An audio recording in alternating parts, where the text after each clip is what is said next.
Calm and sure grittiness. It starts with an attitude. We need swagger, okay? Regardless of what happens out there. Doesn't matter. Keep your swagger.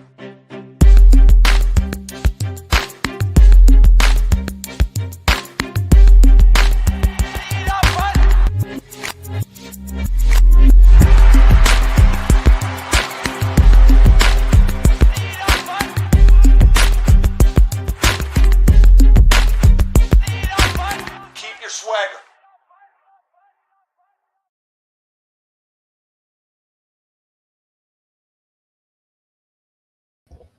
Well, good morning, everyone, or I guess good afternoon, good evening, wherever you are taking. I guess seeing this sit start live. As always, we're here to give you your best shot at winning Week 6. So let's see in this upcoming weekend. I guess 3 questions in the chat. Little Spurs today, just me. So I guess let's keep it cozy, let's keep it tight, and yeah. Best of luck in Week 6.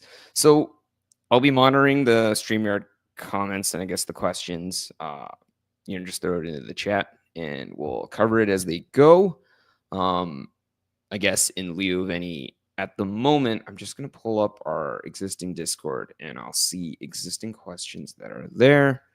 And yeah, we'll roll from it. Okay, so just so everyone else can follow along at the moment, going into the ad drops at the moment, I guess I'm just going to pick a specific point where I guess we'll roll from.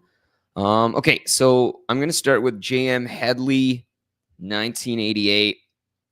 Stuck between one forward for today or one D for today and tomorrow. Man, this is pretty deep. I guess is it hindsight 2020 to say Beauvillier? Anywho, let's stick with Beauvillier. Okay, so that question about activating Nichushkin or keep activating Nichushkin for one game or keeping Marchessault for 2, I would definitely say always go for the guy that plays 2. You just don't know when that stud is going to be a dud, and you don't know when the duds, Marchessault was not even a dud.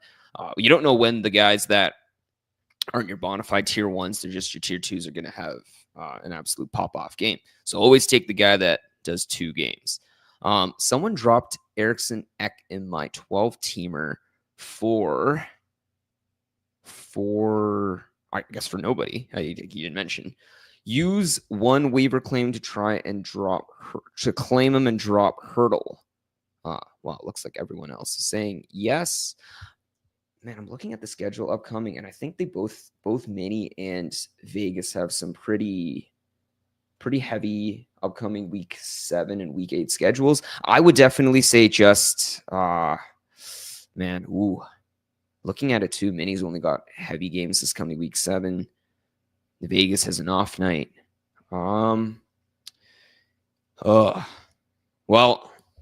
can't go wrong. It seems like most everybody else was saying Eriksson Ek. I would only say the only other counterpoint would be that Hurdle can have games just like last night's pop-off. And I don't know. Vegas is a better schedule. Okay. I would probably say no. Actually, that's what I would vote. But, can't go wrong either way. Need to pick from Mikey. He says, need to pick up a goalie maybe for the rest of the season. Do I drop Giroux or Gostisbehere for them?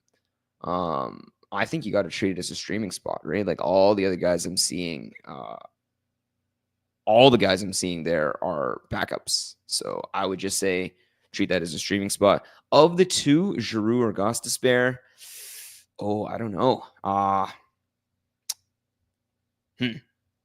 would lean Giroux. I would think there's more replaceability on the wing or the center. I mean, Giroux can slot anywhere. I don't know. I feel like people fall in love with the prospect of Giroux more than consistent performance. Okay. Banger Cat League with face-offs. Who do you target for rest of season from huge rebounds? We're going to go with Josh Norris or Sam Bennett. Josh Norris has the higher ceiling. Sam Bennett probably has the higher floor. I generally want to say any targets for rest of season. I would try to go for higher floor. I'm going to go with Sam Bennett. Okay. Cats Bangers weekend stream at Chinikov drop LaFerriere. Oh, okay. Every question always boils down to your existing week in comparison to your next week. You don't want to drop a guy that ends up having a bomb following ensuing week, which does not seem to be LA. Let's look at LA's schedule. They only play 2 games and they have 1 heavy night. Yeah, I think you do it. I think you go for Chinikov. Just be okay with not getting LaFerriere back. That's the only thing.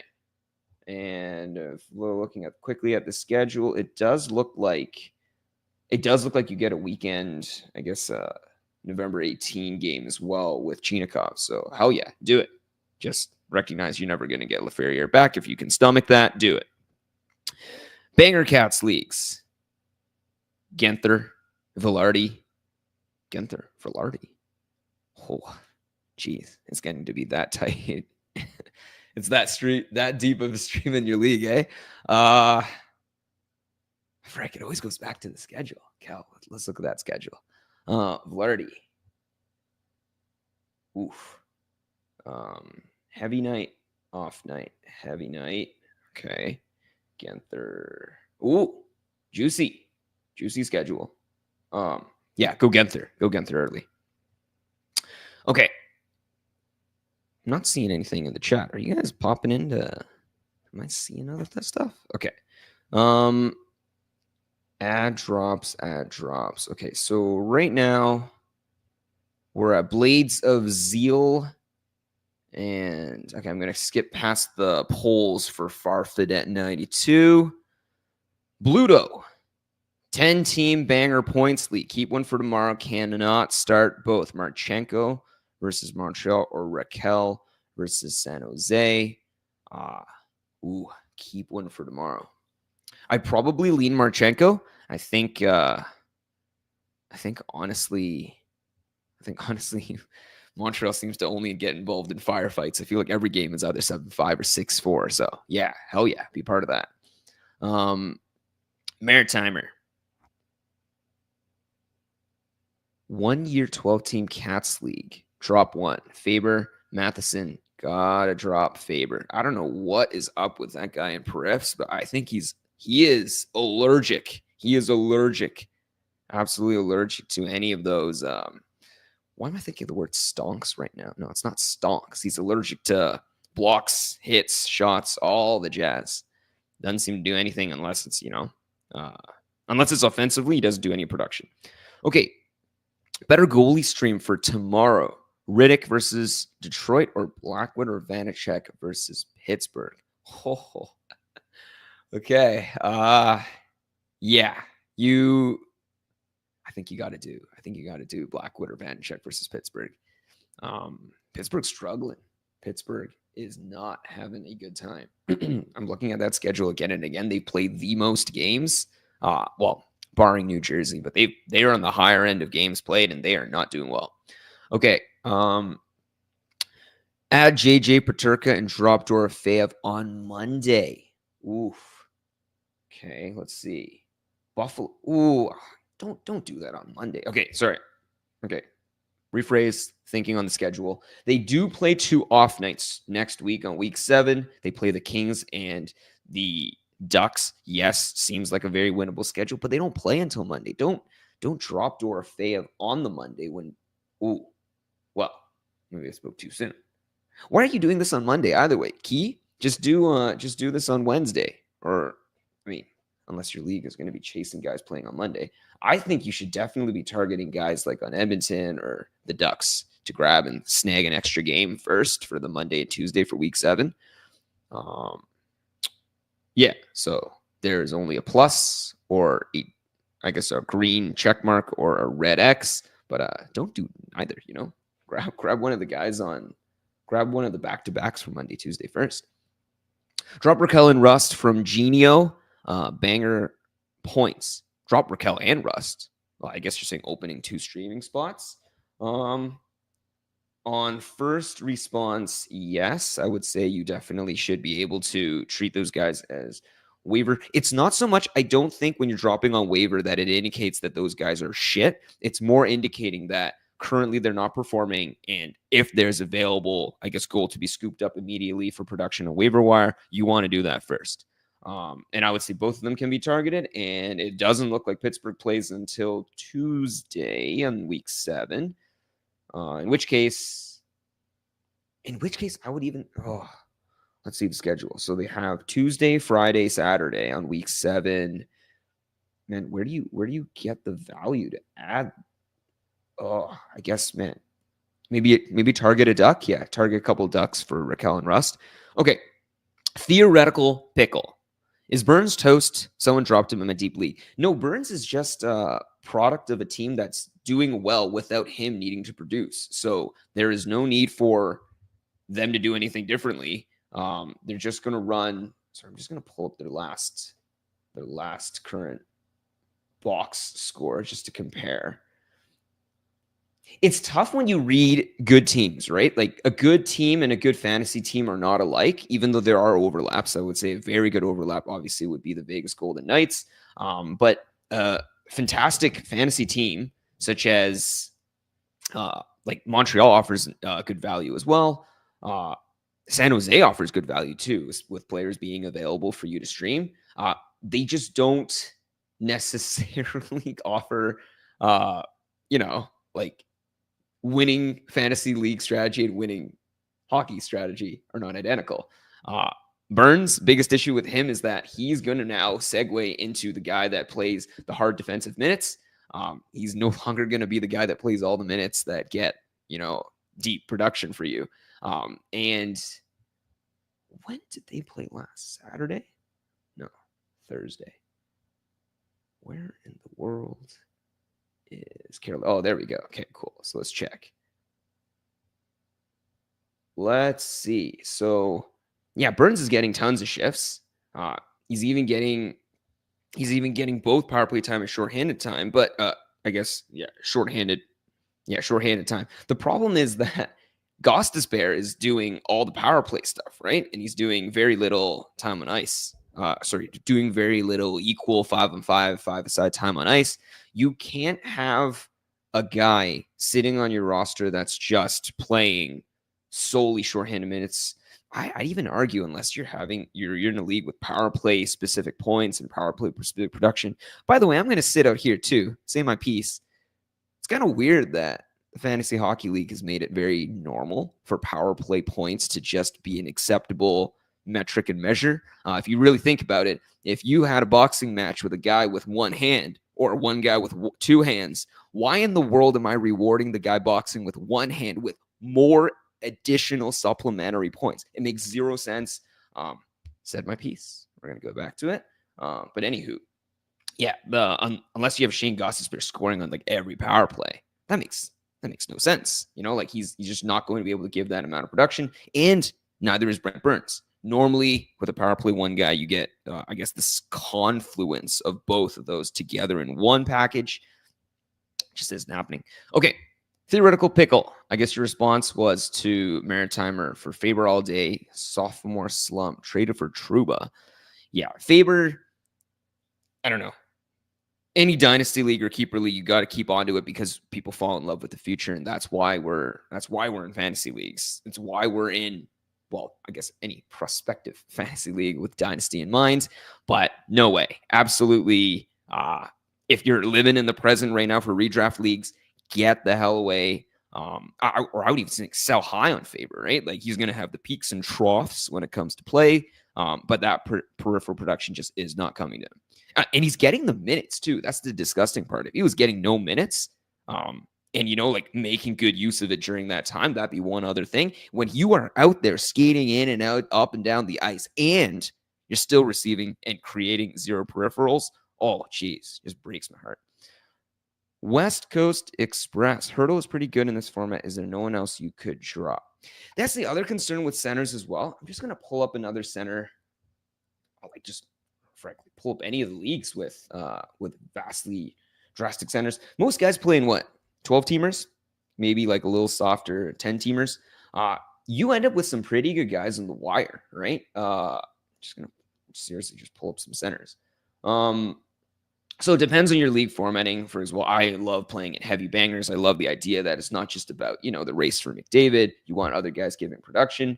But even in my leagues, right, you're still seeing some dudes that are just casually available. Backlund's there. Pajot hangs around. Man, what the hell is Kastelik doing there?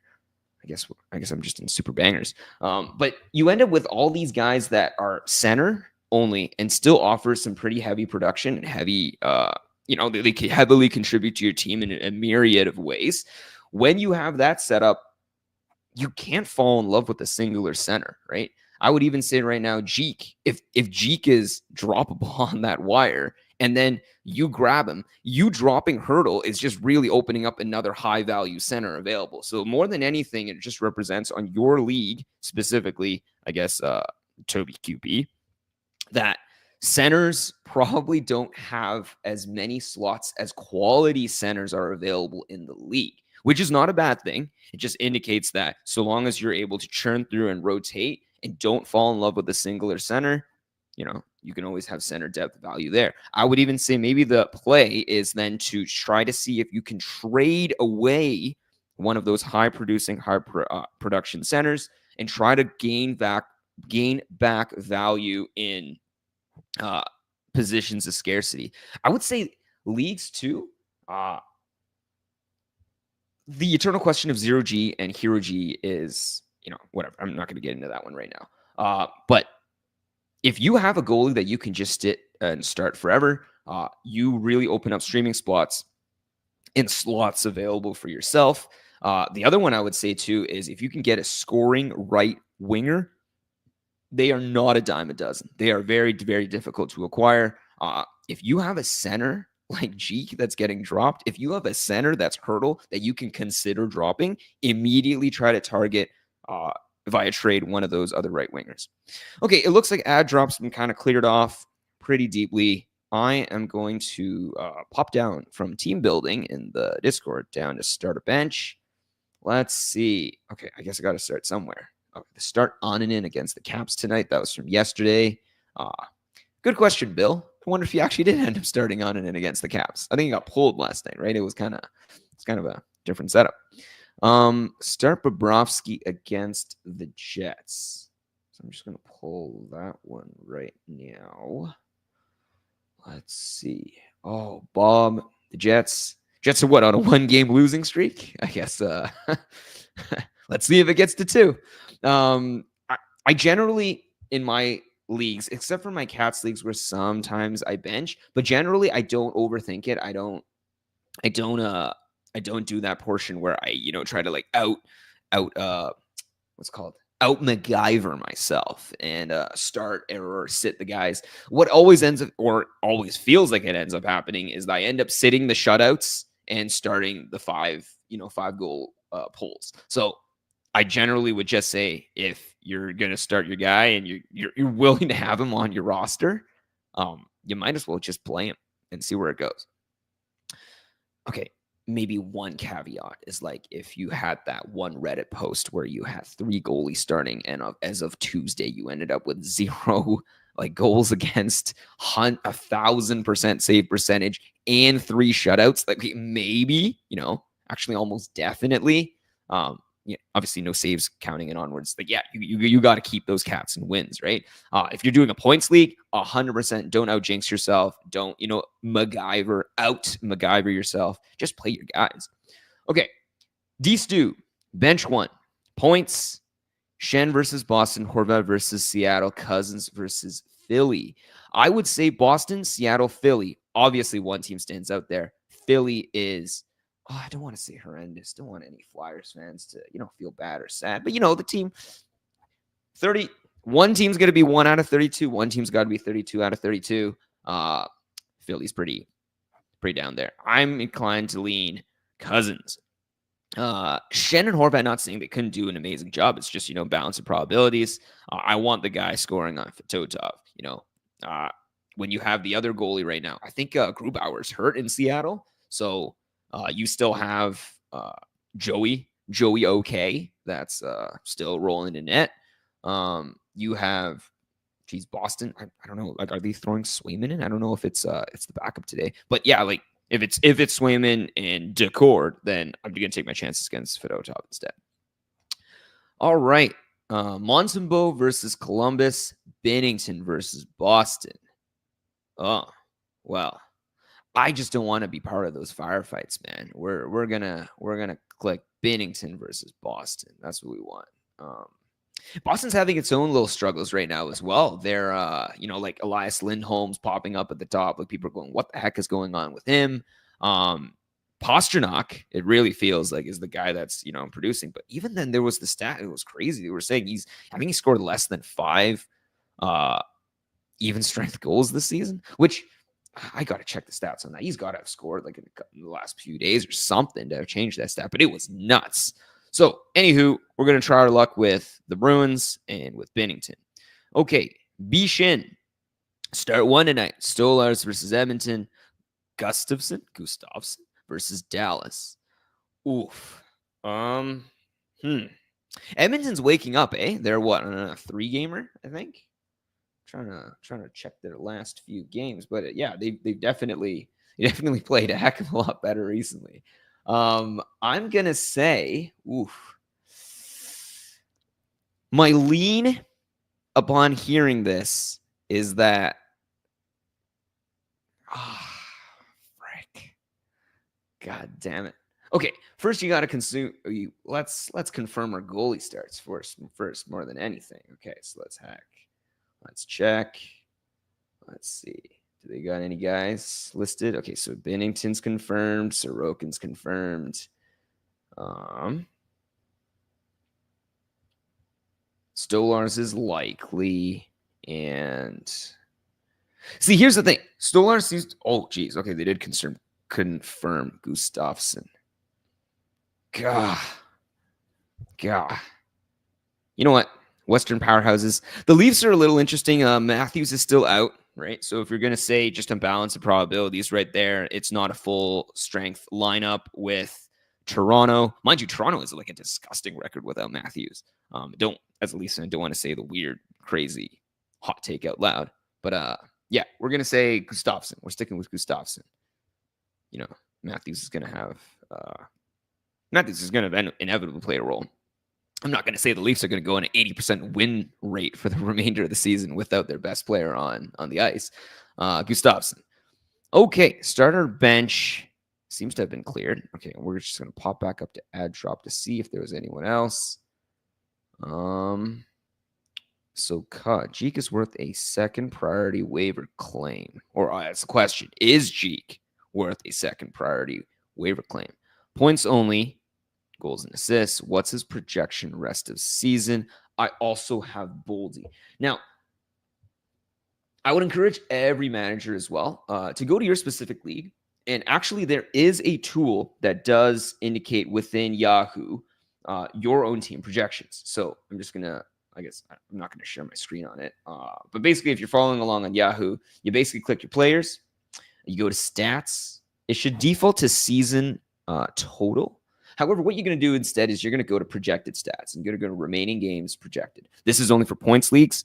Oh, I stand corrected. It is also true for Cats leagues. The problem with your Cats leagues ones is you end up with like a row of like a sea of 12 different categories and numbers. Just overwhelms, the human brain. You see it, you fall asleep. Doesn't matter. Points, though, it's really nice. It basically nicely coagulates all of the players into one existing list, and it lists your basically projected fantasy points for the remainder of the season. Now, every other, obviously, experienced manager will mention, this is not the gospel. It doesn't indicate that whatever's listed there is going to happen. It's simply Yahoo's projection, which is grossly incorrect on some cases and grossly correct on others. So just get this as a perspective to see what's available for your existing players at the moment. And honestly, look on it. Where does Jeek fall? You can even click the little checkbox that says show my team. Click the filter, see where your team's players are projected to fall comparative to these guys. Some of these projections as well, for example, I'm just looking at some of mine. projections for dudes like Frank Vetrano, for dudes like Macklin Celebrini are crazy, skyrocketingly high. But you got to remember, one guy's playing on a team where he's a 29-year-old or a 30-year-old, and he is playing with a whole bunch of youngsters, right? Is he going to get that run in Anaheim for indefinite future? I don't know. I don't think so. There's nothing projecting forward that indicates that if I had all things equal, I'm going to give all my chances, talents, options to ice time to a guy that's only going to be producing for the next half decade, if I'm assuming real good production, as opposed to a youngster that can give me production for the next decade onward plus. So despite that, Yahoo basically just pulls projections from previous years, right? From 23, 24, he produced at an amazing level, elite level. That's all that indicates. And they basically skew that forward for their projections in the future. So in-game knowledge and knowledge about how the team actually would function does not always factor into the projections. You also have to think about the guy that's doing it, right? Like the guy that's on Yahoo, he's the coder. Is he the guy that's getting paid big bucks, or is he the guy that's just getting, like an intern doing the job before heading back to university? Who knows? So when you're looking at these projections, just give yourself a little bit of, flexibility to understand. But these are still projections. Like Frankie V might not get, he might not finish with the remaining highest point total. He's not going to end up riding pine, and playing like 2 minutes a night for the rest of the season either. So projections are always used just for you to tackle in and iron out exactly which guys are going to be good, and compare yourself for Jeek as well, right? So if you can see his track record, so long as he remains on the first line, who's his competition, right? Ryan Hartman. I mean, I'd probably take my chances with Jeek over Ryan Hartman. If you can stack him with Boldy, hell yeah, sure. But I don't know your roster construction cut. I can't speak for either components. Okay, we're gonna pop back down to the starter bench. Nothing new. Okay, we're gonna pop down into goalie chat. By the way, guys, if you want to throw your comments into the StreamYard, I can still see it. Why am I not able to see? Nope, just can't see anything on the StreamYard quite yet. We're going to pop down into goalie chat here. So, goalie chat, November 16. Big Save Dave has been doing rather well given the defensive holes. Okay. Yeah, I was really surprised with LA as well when I was seeing LA's existing record. I'm just gonna pop over because I don't wanna misspeak here. But if I was seeing it correctly, I think they were atop the Pacific. I could not. Maybe there was a games played advantage somewhere. Okay, so they just got pipped by the Golden Knights. Yeah, the Golden Knights have scored 70 goals in 17 games. I don't know, man. Back in that conversation, are we hopping off the line to center for a team that scored 70 goals? Oof. Like the only team that scored more goals, well, the only teams that have scored more goals than Vegas at the moment are New Jersey and Winnipeg. Winnipeg is an absolute wagon. New Jersey's played an extra 3 games compared to everybody else. Yeah, I don't know.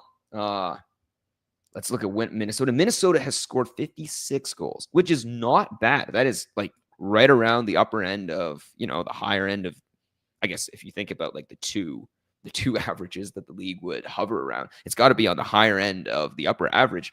But that's still 14 less goals than Vegas. Whew, I don't know, to give up Hurdle for that. And with Hurdle playing an off night next week, big things, big considerations. Not saying G couldn't be a wrong option, but there is a reason he's on that waiver wire first. Okay. Caffeine and ketamine. Let's see. Okay, so I guess learning how to read responded saying, yes, he's got an 887 save percentage, and he's got -2 goal save above expected. He's not been doing well. Also important to factor there at this point that it just depends what your league settings are. If you are having a league that heavily rewards saves, and I think honestly, every league should always have a metric in your cats that respects and, I guess, reflects quantity. At the end of the day, a goalie making a 16 save shutout, sure, that's impressive and everything, but we're going to have to say a 40 save shutout. Obviously, like it indicates, a higher echelon, higher quality, high reliance as well to that player's capacity to have influenced the win. Exactly the same way you want to indicate something in your league stats categories that reflects volume, right? Otherwise, you end up with just a skew of players that are absolutely dearthingly useless. And honestly, if there's a guy that's going to be carrying Anaheim, don't you want that guy to be, effective in your fantasy league and reflected that way, and not just like, he's going to have a terrible save percentage? Don't want him. You want as many of your goalies, or rephrase, as many of your players able to contribute in your league, and you want that for a fun fantasy league. Okay, Caffeine and Ketamine response saying, given the defensive holes, I never said he was Shesterkin. Fair. Learning how to read says what? Goalie saves against is supposed to completely remove the defensive environment from the equation. He's been better than Kemper, but not by much. Yeah, I'm going to say LA is definitely not the place where I'm going to be looking for, I guess, a lot of goalie, I don't know, what do you call it? Goalie salvation, so to speak. It doesn't fit that mantra and model because that team honestly can score and can get ahead. But even if you look at their team right now, it's kind of a bizarre setup. They are second in the Pacific with a +3 goal differential. They've only scored 3 more goals than they've let in. 57 for, 54 against. I don't know, like Vegas, everything about Vegas, not Vegas, everything about LA is screaming a pretty average setup right now. Calgary's right behind him. Calgary even has a negative goal differential. And both of them are in pole playoff position at the moment, arguably just for the moment. So you look at the teams rolling back afterwards, right? Like Vancouver, they are playing without their starting goalie at the moment. Edmonton, that team had McDavid out for a little while, and they seem to be ramping up. Like LA and Calgary, they're definitely punching above their weight. And for any Flames fans or Kings fans, like, I'm not like, I'm not a fan of the Kings or the Flames. I'm just saying in reality right now, they were trying to accrue a points buffer to make sure they were going to get into playoff position. I just don't know if their teams currently are playing. Like if you're playing at this sort of knife-edged, double-edged pace, they're going to need a lot of things to go their way. In terms of goalies for Kemper, in terms of goalies for Rittich, I feel like they just exactly are either 500 goalies or they're goalies that can't stay healthy, right? Either of those, and both of those just aren't necessarily reflective for, long-term productive fantasy construction. Anywho, this probably would have been more helpful to have stated before we were drafting all these guys and injury-prone players. Okay, we'll go back to the starting bench. Nobody still. Add and drop, still nothing. Guys, you guys have any? Do you guys have any comments or questions? Am I just not seeing them in the chat? Okay, let's see. StreamYard's got nothing there. Banners. Okay, I'm just gonna have to through. I guess we'll have to dig through some of the other portions of our team building setup. Okay, let's see. Keeper chat.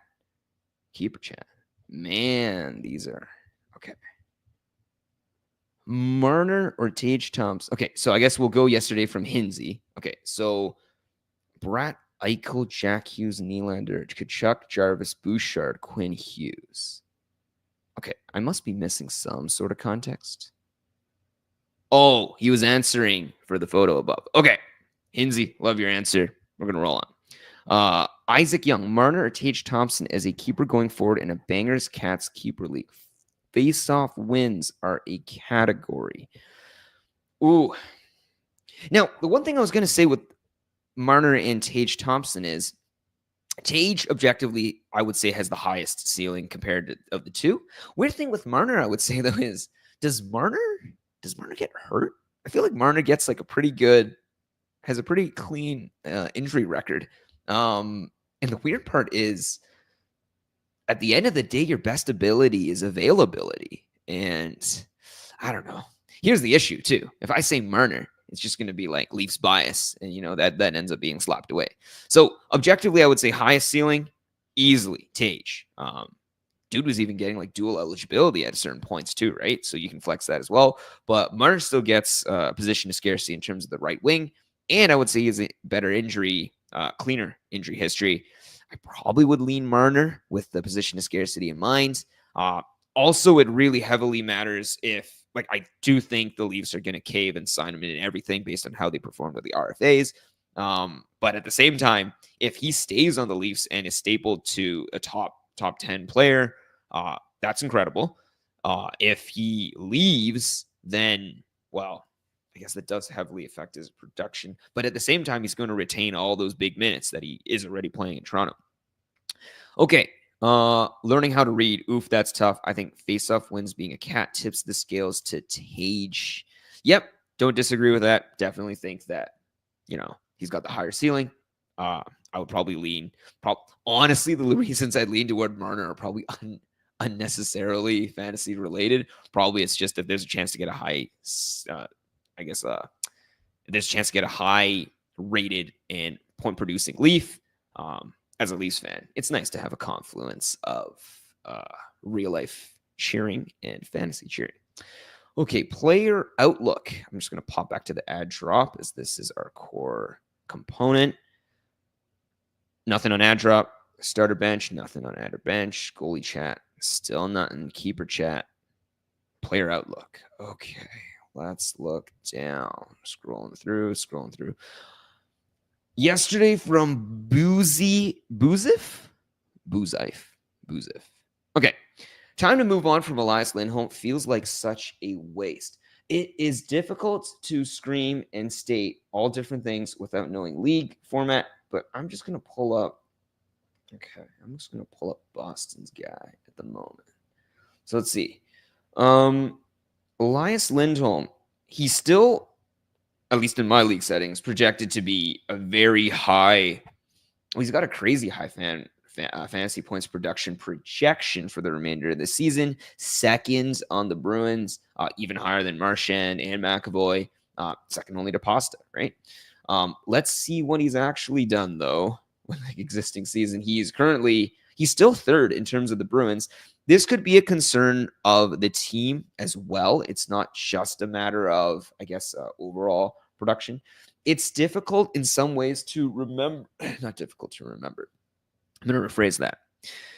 If Boston picks up and trends up, because as of right now, Boston is simply like Boston, even with all their struggles, everyone's screaming at them.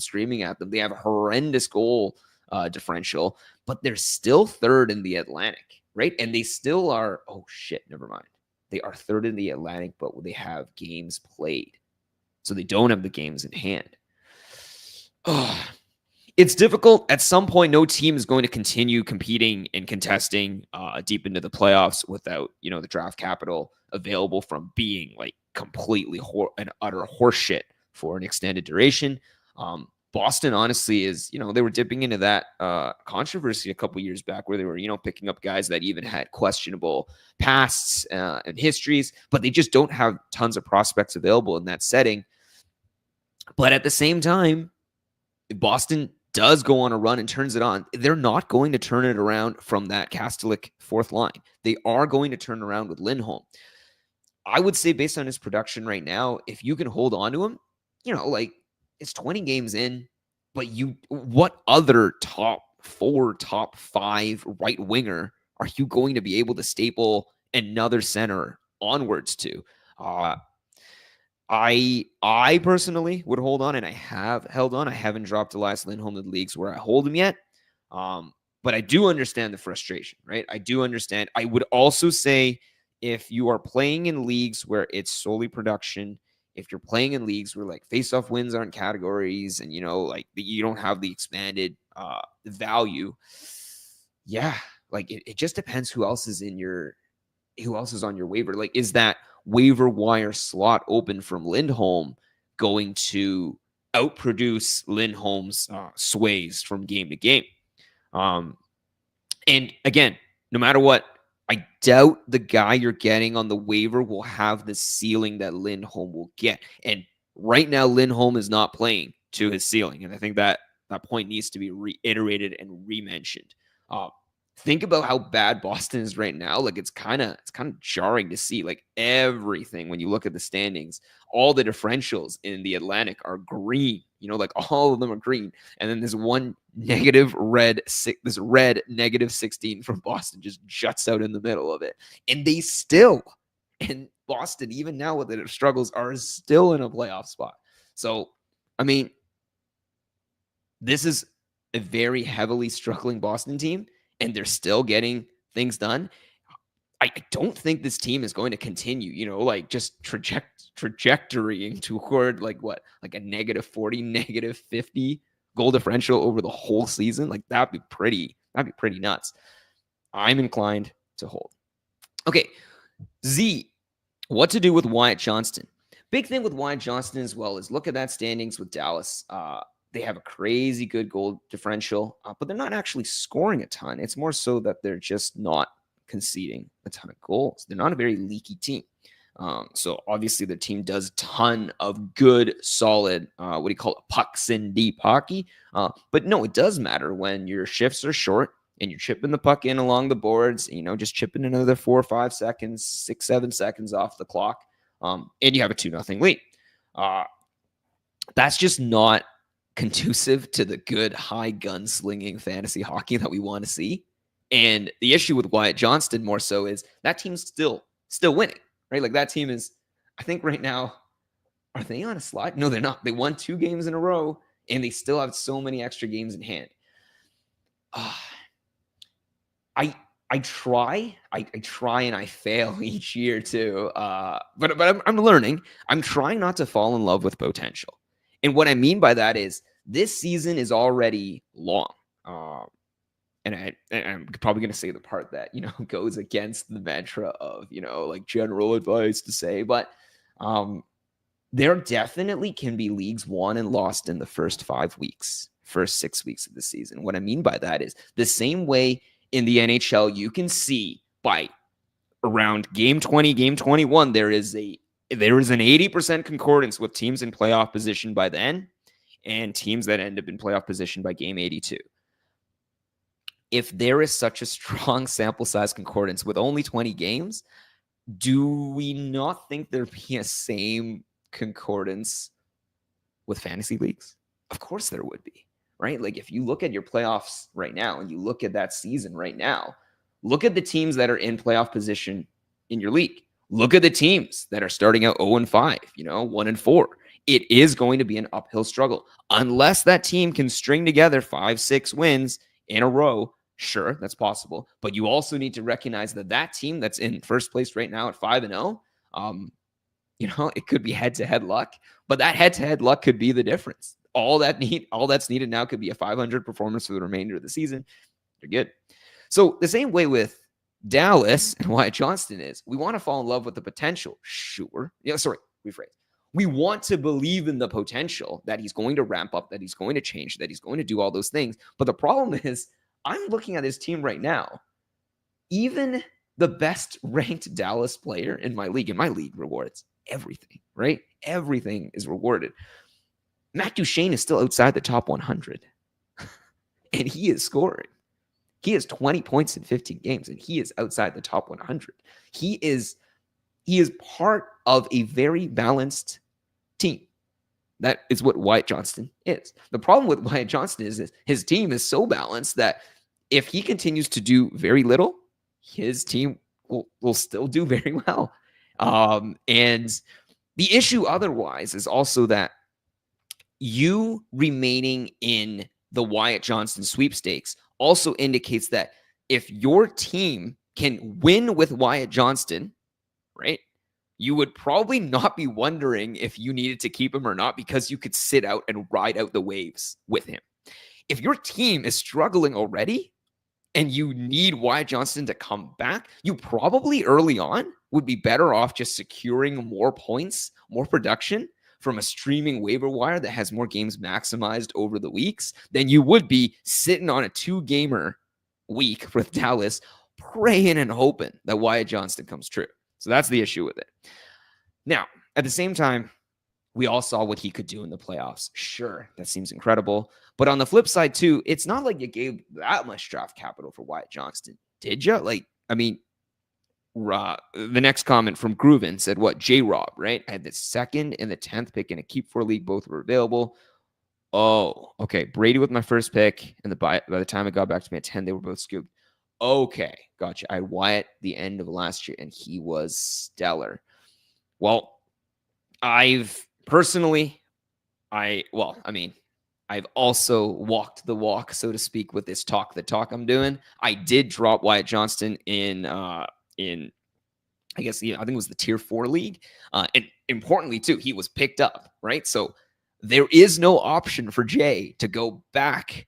Like I'm not saying, I'd probably hang off on Wyatt Johnston. There is no option for me. I've dropped him. And further, if he ends up coming true, he's coming true for a separate manager. But I have kind of checked, and I don't think he's been doing too much since. So we'll see, right? It could be right. It could be wrong. And I think the important part is just don't fall in love with any singular player. Fall in love with like a Connor McDavid, for sure. Like, absolutely. Fall in love with like the Connor Hellies, But, I mean, if they're showing to be going like bottom, dude, he's at 350 at certain points. Like, I think right now he's still in the league. He's 284th, right? So, I mean, yeah.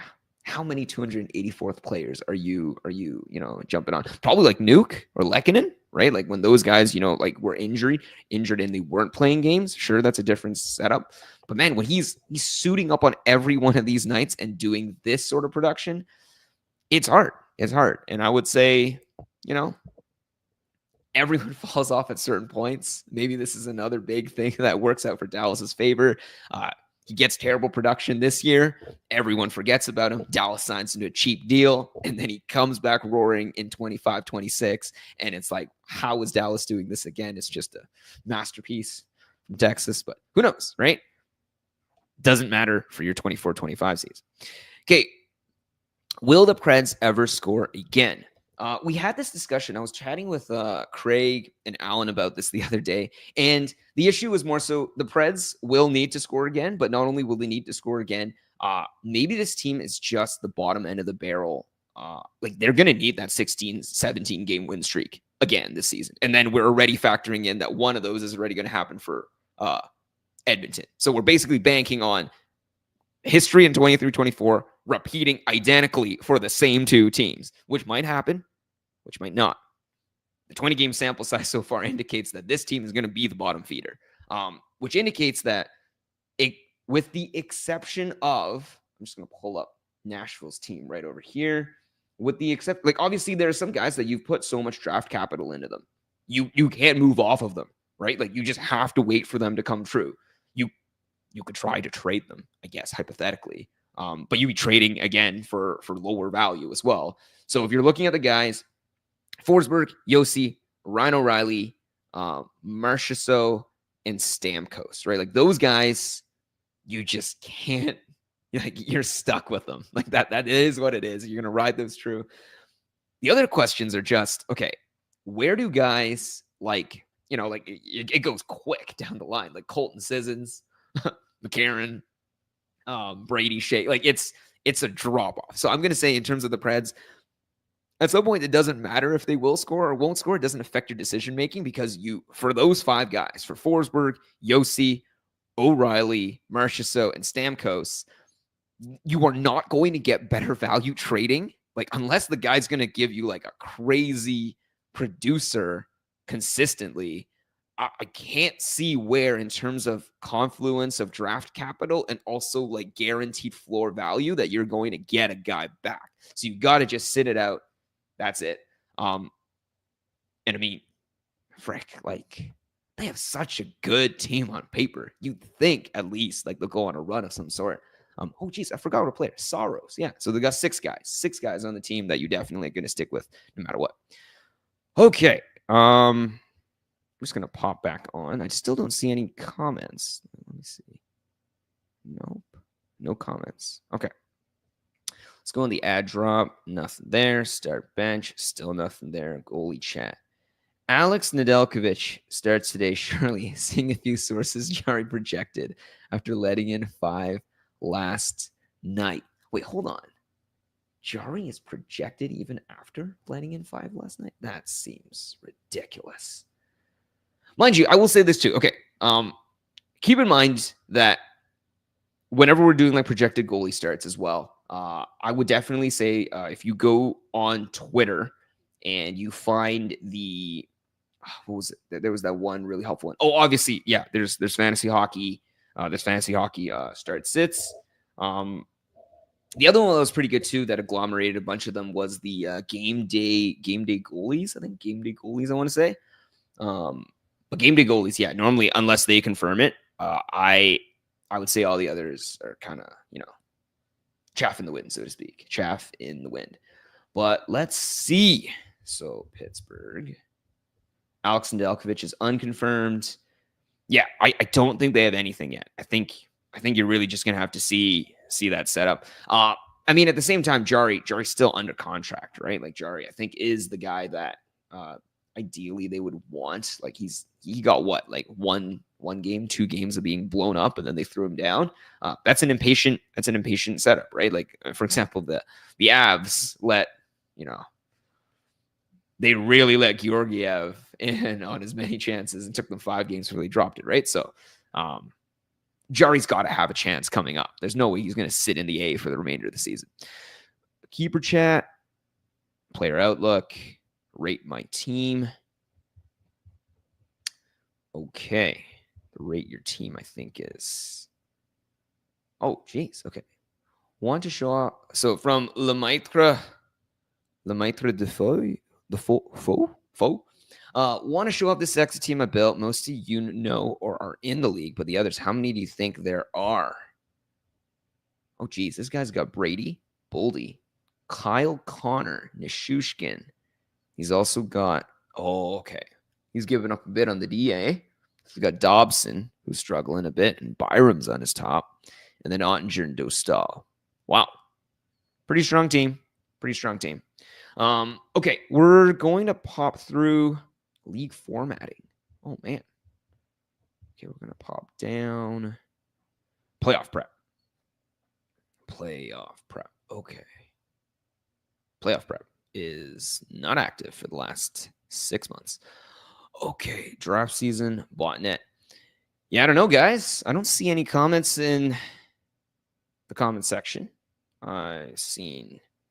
We've covered the ad drop, we've covered the start bench, we've covered our goalies, and we've covered our keepers, and we've had some player outlook chats. I guess we'll go into trade talks and just see what it is. So yesterday, Coffee was saying he would receive Crosby and give up Suzuki and Kyrou. Oh, boys. Yeah, I guess it seems like they count faceoffs. They count. Yeah.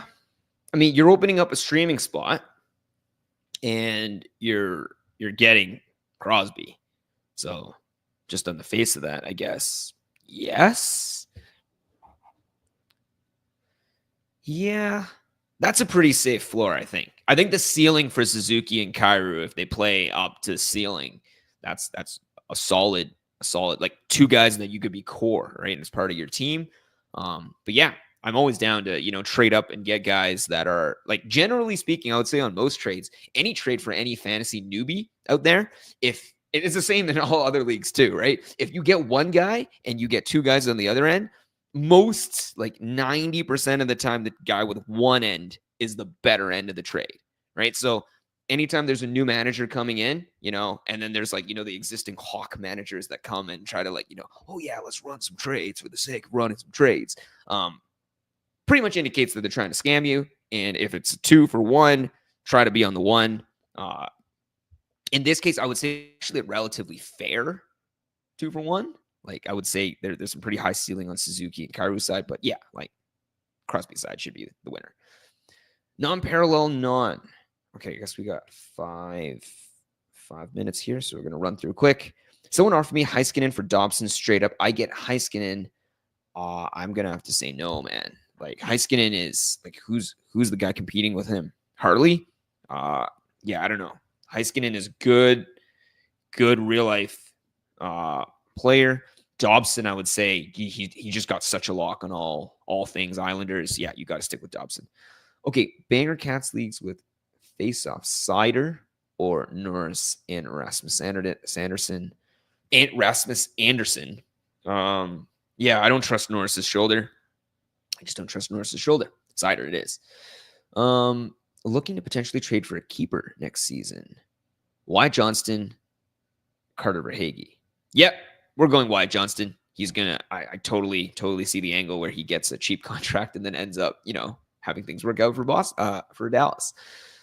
Quinn Hughes or Bouchard, banger points. Oh, geez. Frick. I do think both of these, this is what, like, obviously it's the Norris winner, right? But I'm going to lean Bouchard. I think there's a higher ceiling there, especially with McDavid clicking. Okay. Trouba, Cooley, Faber, Matt Roy. I have Theodore, Montour, Hamilton, and Sanheim looking for more bangs on D. I would Am I seeing this? Like, there's just a check, or there's theoretical pickle. I'm not quite sure where the other options are, because I just see a check in an X. Oh, sorry, Trouba or Cooley. That's the green side. Faber or Matt Roy. Okay, yeah, 100% Trouba and Cooley. Okay, Puck and Beauty. So you got Verhaeghe, Panarin, Gensel, Nylander, Kyrou, Rantanen, Meyer, Jarvis. Yeah, definitely top. Okay. Limp note. Depends on how good your free agency. Bedard, redraft, Barkov. Yeah, you got to stick with Barkov. His team's just better. Bangers. Svetch, Tom Wilson, or Faber. Definitely Tom Wilson. Oh, sorry. Definitely Svetch. Definitely Svetch. Kyrou, Meyer, Jarvis, Rantanen, Drouin, Nylander, Kreider, Gensel, Verhaeghe, Panarin. Man. Huh. I think the right side, right? Oh, yeah, okay. The votes are on the right. Okay. Banger points, Stamkos or Faber, or Dobson and Kopitar. Yeah, a lot of Dobson, eh? Dobson's showing up like crazy. But yeah, I just believe in Dobson. The other one is I would caution any manager against trading for the Nashville Preds. Does that make sense? Earlier, before I said, if you have any of those top 5 guys, you probably need to hold on and just see. I don't indicate that holding on is the same idea as trading for, right? One is inaction, one requires action. I don't believe in the Preds, but I understand if there's draft capital tied up. I'm the guy with I'm the manager that has like, I think four Preds on my team. Like, I have like all the top guys. So all their struggles completely smacking on, and understanding. I'm not going to trade them. Having said that, I'm not trading for him in other leagues. So in the same way, if anyone's offering you Stamkos and all that stuff, like to buy low, you have to, I don't know. I wouldn't do it. He could come true, but I wouldn't do it. I have Nuke on IR. I was just going to activate him. Okay, I'm just going to roll on past that. We only have, 2 minutes to go. Keeper leagues. Kaprizov, Cousins, Zaka, Matty Tkachuk, McMichael, and Kyrou. Oh, God. Okay.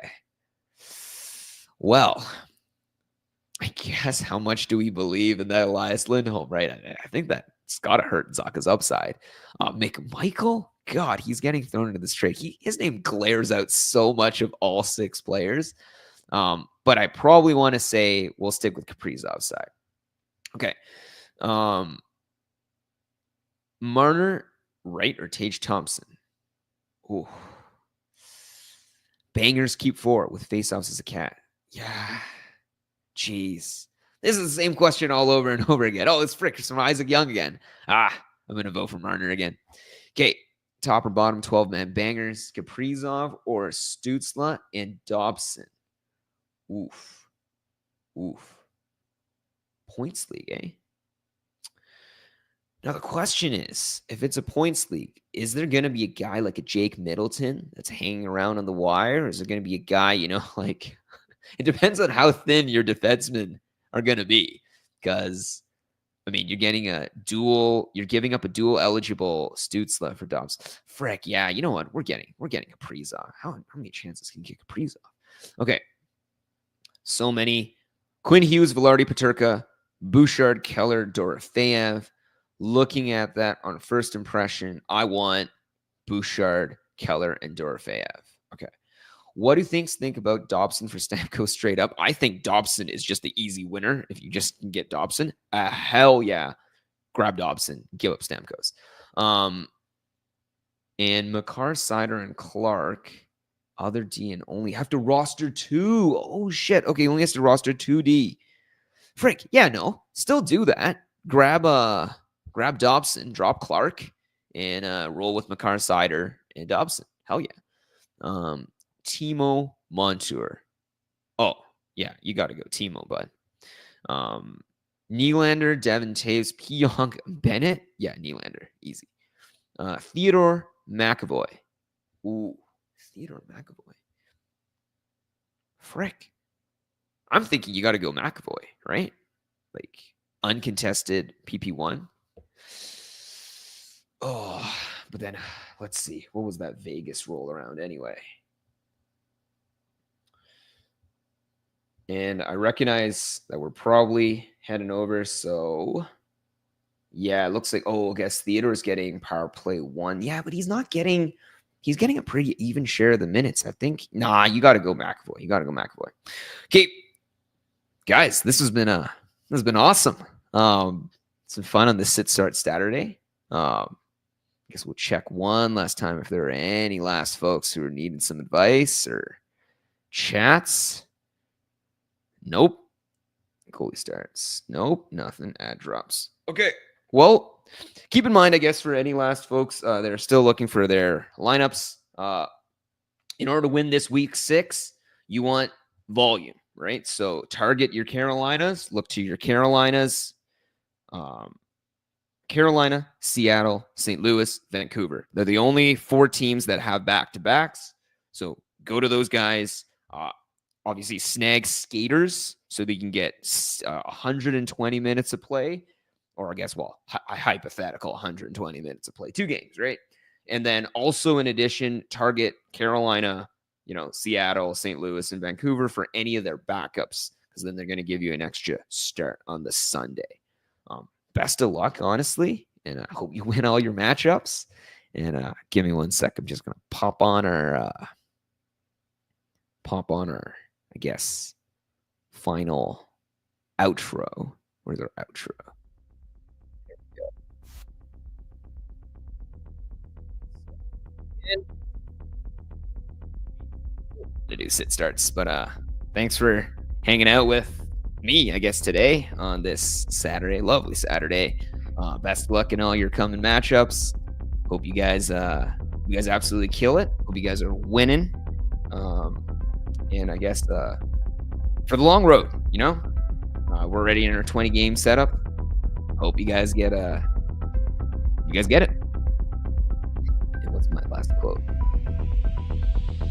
We'll pick you up later.